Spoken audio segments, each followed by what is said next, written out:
Hey Waffle Gang, I do hope you're well. My name is Mark and today we're checking out some more relationship stories, and if you do love a Reddit story, why not consider hitting that like, subscribe, maybe that notification bell too. Let's crack on with today's first story. Much love guys. Now today's first story comes from a deleted user. And before we do get into the story, I just want to say that it does contain talk of adoption and also about infertility as well. So if you do want to skip the story, please feel free to do so. Timestamps are always down in the description and along the timeline below. Thank you. It's titled, I, 28 male, can't have children, and my wife, 27 female, doesn't want to adopt. I'll share a bit of my personal story to help you understand the whole situation. I was abandoned by my biological parents when I was very young and was adopted when I was 8 years old. My adoptive parents were wonderful to me, and I have a brother who is the biological child of my adoptive parents, 3 years older than me. I believe that being abandoned had a profound impact on me, and I've always had a strong desire to be a father and have children. I met my wife when I was 19 and she was 18. I've always been open with her about my history, providing all the details, and I made it clear that my dream was to have a family with more than one child. She expressed a desire to have a family, and this was never an issue. We got married and it's been about 2 years since we decided it was time to have our first child. We started trying, but she didn't get pregnant. So we sought medical advice to understand if there was any issue. It was then that I found out I'm sterile, and my wife doesn't have any medical problems. I was devastated, but since I myself was adopted, I saw adoption as the ideal solution. I suggested to my wife that we should adopt, but she was against it. She cited reasons that are, in reality, based on prejudices against foster kids. I was deeply saddened by this because when you talk about one of those children, you're also talking about me. We've had many discussions, but I haven't been able to change her prejudiced views. On the other hand, she proposed that we should undergo artificial insemination with an anonymous donor. I disagreed with this because it would cost a lot of money. I feel it's unfair to act so selfishly when there are thousands of children waiting to be adopted. Our marriage is going through a serious crisis because of this. I can't comprehend how she can hold such opinions about adoption while being married to me. I'd appreciate any suggestions on how to change her mind. I've seriously considered separation because being a father is the dream of my life. However, I still love my wife. Would separating over this issue be too extreme? I'm really lost. Edit, I forgot to add an extremely important point when I wrote. My wife said that if we had a child through artificial insemination, we would be the biological parents. Even though I'm not the biological father, I completely disagreed with that. I believe we need to be as honest as possible with the child. And we're starting the comments with this report who says the options ahead of you are 1. Accept you want to stay together, even though that means not having children by any means. 2. Attend couples counseling and see if you two can have some breakthroughs in communication. Remember, the goal is us versus the problem, not me versus her. 3. Accept you're incompatible on the subject of children, even though you both want them, and break up. Best of luck. I'm sorry you're going through this. Next comment from GTWL214 who says, Hi, I'm a fellow adoptee. I absolutely do not recommend that you try to convince her to adopt. I know what it's like to know that you were only adopted because one parent really wanted to and the other settled for it. To be honest, I am shocked that her true feelings never came up before. I've spoken at length about adoption with my husband, who is not adopted, and before we decided being child-free, we discussed biological or adoptive children. Unfortunately, it sounds like you two may be incompatible at this point. Based on your edit, I agree that you absolutely shouldn't have a child via insemination and say you're the biological father if you're not. However, there seems to be a lot of other deeper issues that need to be communicated between you and your wife. My opinion is to recommend that you find an adoption competent therapist to help you really delve into your feelings of your adoption and potential parenthood. You wanted a biological child until it wasn't possible, so you turned to adoption. I think that needs to be explored. I think before you and your wife decide to do anything, pursue parenthood or separation, it would be beneficial to speak to a counselor to ensure that you two are on the same page. Temporary Maybe says, if you're considering adoption through the foster system, you need to realize that the current goal of the system is reunification. Very few children in the foster system already have parental rights terminated. I know of multiple families that were disqualified of this fostering screening process because they want to ultimately adopt one of the placements, and the social workers felt that it was contradictory to the agency's mission. Private adoption is incredibly expensive. However, IUI can be covered by health insurance, and sperm from a reputable bank is actually not that expensive. Little Light says, I see both points of view. Now you're unable to conceive naturally, your next step is adoption because that's what makes sense to you. It means a lot to you and you want to give a child a great upbringing. That's very admirable. However, your wife does not have any biological issues. That solution robs her of the chance of being pregnant, experiencing childbirth, having zero fears about that child being taken away or leaving, like wanting to find their birth parents, etc. As I'm sure you know, adoption isn't for the faint of heart. Adopt young and you always have to explain you are not their bio parents, and there's a risk of them reuniting, etc. Adopt older children and you miss the newborn/baby experience, and they often have substantial issues to overcome, plus the risk of reuniting with their bio families. Your wife can love you wholeheartedly, but also not want to adopt herself because she wants to experience pregnancy, childbirth, and having biological children, or feels unprepared and doesn't want the effort and risk of adoption. Adopting opens both parties up to the risk of substantial pain. Not wanting that isn't selfish, although I understand why you may feel rejected by it. And there was some great comments on that thread that taught me a lot that I don't know about this particular subject at all. But as I was reading it, and I'm not sure if it's the right thing or not, it was just popping in my head that it felt like down the incompatibility route, yeah, maybe therapy might help them out in some sort of way. Like one of the comments said, to get them on the same page. Because again, like that last comment said, I understand both points of view. I understand why he would want to adopt, although it did make me think when he only wanted to adopt when he discovered his infertility. But at the same time, I understand the wife's point of view as well. Obviously not telling the child that you're the biological father. If you go for artificial insemination, I think you should be honest as possible, and I think I saw some comments saying the same sort of thing. We've seen many stories in the past with a similar sort of theme where the parents weren't honest with the child and there was medical issues further down the road and all sorts of other issues as well. But let's move on to the update to find out what happened next. When I wrote the previous post, I knew my relationship was over, and it was as if I wanted a stranger on the internet to come up with some brilliant idea that could save my marriage. This Saturday, I talked to my wife and we decided that it's best for us to break up. I loved her a lot, and I'm sure she loved me too. I think I chose my words poorly in the other post and left out important information, so I'll explain in a bit more detail what led to the separation. I've never been against biological children because we're all biological children of someone. However, I've always been against spending money to have biological children. If we're going to spend money, I believe it's more fair to spend it on adoption since there are thousands of children wanting a home. This isn't a new position of mine, but for some reason in these 9 years of our relationship, dating plus marriage, my ex-wife and I never discussed this. We found out I couldn't have children naturally. I told my wife that I wanted to adopt. She then mentioned that there were methods for us to still have biological children, mainly in vitro fertilization. So I explained my stance on the matter to her. She even had consultations on her own, tried to convince me, until she came to the conclusion that artificial insemination would be the best option since being biologically related wasn't as important to me, and the cost would be much lower. That's when our discussion on the topic escalated.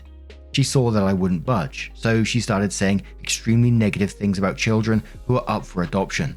She said things like these children are problematic, which is why their biological parents don't want them, that these problems can't be solved with love, care, and psychological support, and that most of these children will end up drug users or simply have no future. I felt personally offended because I myself was a child abandoned by my parents.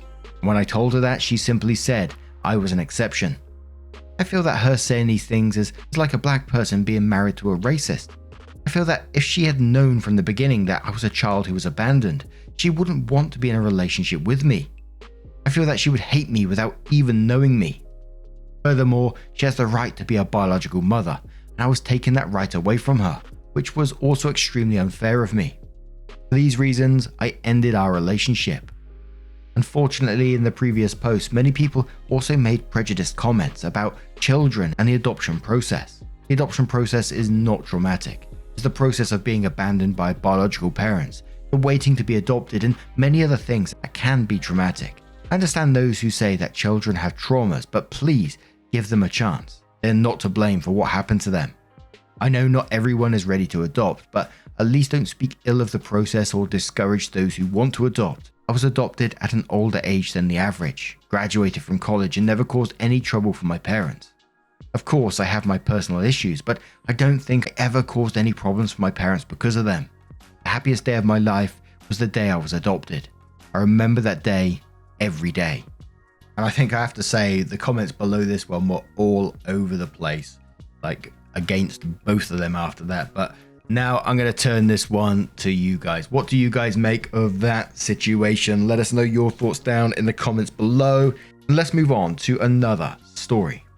Our next story does come with an update as well from the Confessions and True Off My Chest subreddit from Torn Trust 2323, who says, hired a PA to watch my fiance on a girls trip, and now I'm torn. Hey everyone, long time lurker and first time poster here. I never thought I'd be the one to spill my story on a confession subreddit, but here we are. To cut a long story short, my fiance and I have been together for 5 years. Every year she goes on the girls only trip with her close friends. Something in my gut had been bothering me about these trips. Maybe it was the slight changes in her behavior afterward or the cryptic conversations I'd overhear. Instead of directly confronting her, I did something I'm deeply ashamed of. I hired a private investigator to watch her during her recent trip. I got back the results a few days ago, and as much as I regret violating her privacy, my suspicions were not unfounded. The PI presented evidence of her being unfaithful. It shattered my heart. Now I'm caught in this storm of emotions. On one hand, I deeply regret snooping and not trusting her enough to talk about it. On the other, the betrayal from her side feels even more significant. I love her, but I can't see a future together anymore. How do I even approach this situation? Do I confess my snooping? Or just end things without revealing the reason? Any advice is welcome. And the comments went a couple of ways, so a couple of the top comments said, just tell her you know. You didn't have to give details. She's not going to tell all her details. Be glad you didn't marry her. Next one says, move on, dude. When she asks why, say, I know you're cheating on me and leave it at that. Don't tell her anything else. Punishment is never knowing how you know. When you completely stump her and she has no idea how you know, she'll start yelling at you, accusing you of all kinds of shit, telling you that you suck in bed and she needed more, that you have a small dick, whatever. Anything to get you to scream back. Don't lose your cool. Keep it together and just leave. Then ghost her. You are done here. OP came back in 8 days later and said, hey everyone, I received many messages asking about the situation, and I thought it was only right to keep those who cared in the loop. When my fiancée returned from her trip, I tried my best to handle things maturely. I gave her a chance to be honest, asking if there was anything she wanted to share about her trip. Instead of coming clean, she gaslit me, making me question my own perceptions and reality. Having the evidence I had, I confronted her about the affair. She was taken aback and immediately asked how I knew. I told her the truth, that I hired a PI. I didn't want to falsely accuse any of her friends as some of you suggested, even though, honestly, part of me was tempted. She was furious. I've never seen her that angry in all our years together. Additionally, feeling it was the right thing to do, I shared the evidence with one of her friend's boyfriends so he could be informed and consider getting tested if necessary. It was clear both of us that our relationship had reached a breaking point. We broke up right then. Despite it being my house that I financially covered for us, I left and checked into a hotel, giving her space and asking her to pack her things and move out. We didn't communicate for a few days. When she finally reached out, she expressed a desire to talk and perhaps find a way to mend things. But the trust was broken, and I couldn't see a future for us, and I told her no. And now, the part I didn't see coming. She's considering pursuing palimony payments. For those unaware, palimony is financial support provided to a partner in a non-marital relationship after separation. I've been informed that due to the relationship laws in our state, this could very well be a real concern. I've initiated the process of hiring a lawyer. During our relationship, I took on the majority of the financial responsibilities, including the mortgage. We had an unspoken understanding. My money is our money. Her money is her money. Due to our significant income differential, I never thought that my generosity would come back to haunt me. There it is, the update many of you asked for. I wish I had a happier conclusion to this chapter, but life has its twists and turns. It seems she might have the upper hand in this final act, but I'm hoping for a fair resolution. Thank you for the support and advice. It has really meant a lot." And the comments replying to that one said, "You have proof of infidelity. This should have the palimony case thrown out. Her actions ended the relationship, nothing else." Another one says, "If she goes after palimony, show the evidence you have. We'll probably get it thrown out. ETA, if she has been going on these trips since the start of your relationship, that would probably be more damaging, and she never showed good faith into the relationship in the first place." And that was my kind of thinking. Like, as always, I don't know any about this legal stuff. The first time I've ever heard of palimony before. But my thoughts on it were like, surely if you can prove that someone's cheating on you, they don't get financial help from you at the same time. That's just ridiculous. And our next story comes from the Am I the Arsehole subreddit. It doesn't have an update on it. It's from dryuse8680 and says, "Am I the arsehole for making my 16-year-old cousin pay for damages to my husband's pool table?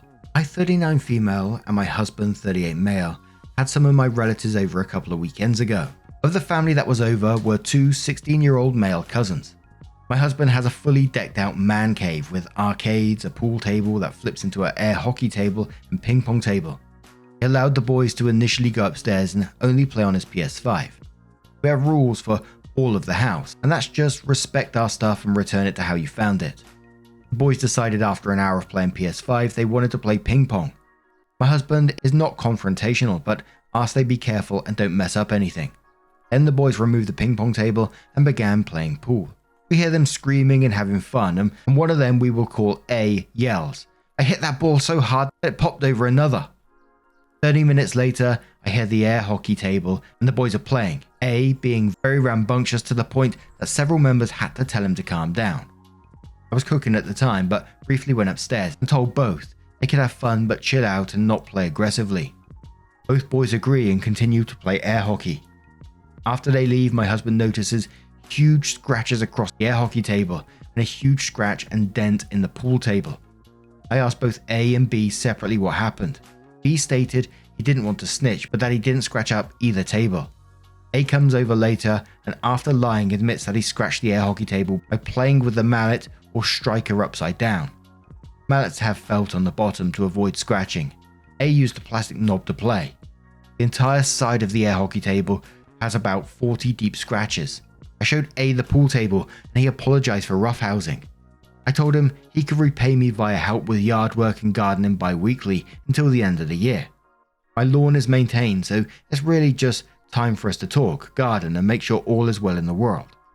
I didn't expect money from him or his parents, just ownership of responsibility. Well, his mum has changed her tune and said, while son A admits to the damage, I'm sure it wasn't really B. She stated he has ADD and can't be held responsible like other kids because he doesn't know better, and asked for proof of scratches and invoices to repair. She also said gardening twice a month until the end of the year is too harsh. We live in a warm state even in December. It's like 65 degrees. I told A's mum that if she feels her son helping gardening is too much, then I'll send her the invoice for repairs, and thanked her for taking financial responsibility. So, am I the arsehole for establishing a payment via gardening as a form of payback for a 16-year-old who likely caused hundreds of dollars in repairs? Now, I'm super glad that A in the end, said that they're going to send them the invoice and all the repairs to still give some consequences for A's actions in this story, for his bad behavior, because his mum certainly isn't, and she's doing him a disservice by doing this.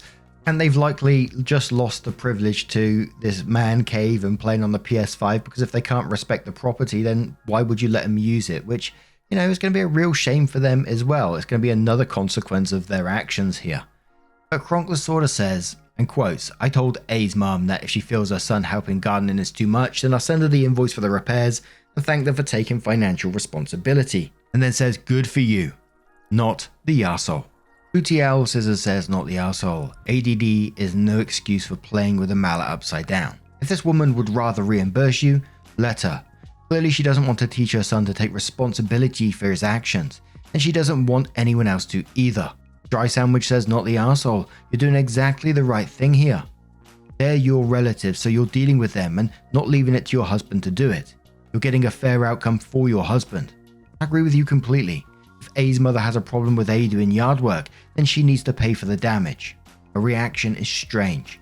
Most parents would be grateful not to have to pay up and to have the option of having the kid pay through yard work.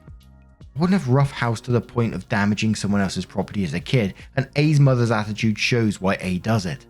The gardening, and the fact that it would go on for a while, is a great way to teach A that actions have consequences, and yet A's mother is doing her best to avoid teaching A consequences. She is not doing right by A.